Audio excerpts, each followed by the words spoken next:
Il Panevin non solo a San Donà di Piave ma anche a Musile. Vediamo alcuni momenti della serata.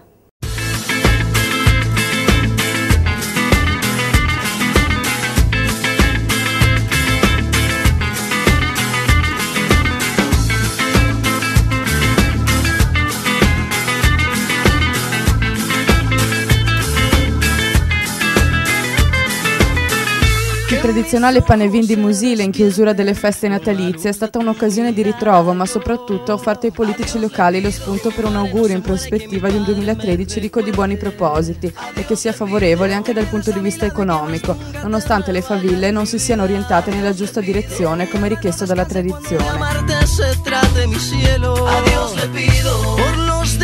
Que me quedan y las noches que aún no llegan yo. A Dios le pido por los hijos de mis hijos y los hijos de tus hijos.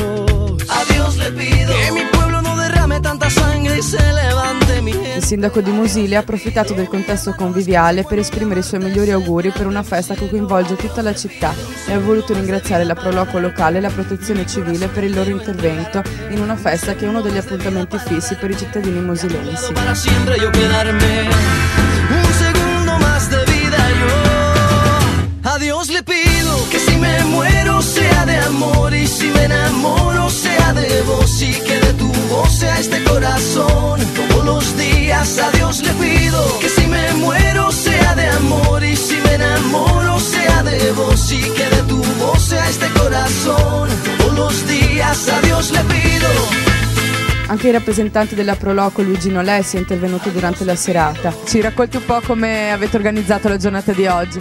Ma la giornata di oggi il Panevin è una cosa tradizionale, quindi sono state raccolte delle ramaglie, sono state raccolte le canne, sono state messe assieme, legate attorno a un palo e poi alle 6:30, come la tradizione, è stato acceso il falò. Sono stati tratti degli auspici dal fumo non tanto favorevoli, però come dicevo prima le previsioni sono fatte anche per essere smentite, quindi mi auguro che non siano tanto giuste.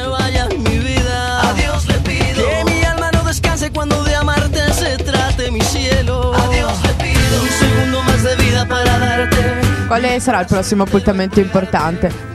Il prossimo appuntamento della Proloco con l'amministrazione è San Valentino.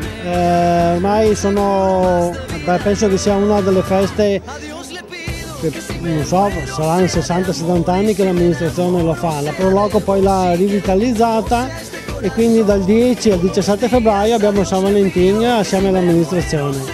Speriamo, confidiamo nel bel tempo e portare fuori più gente possibile.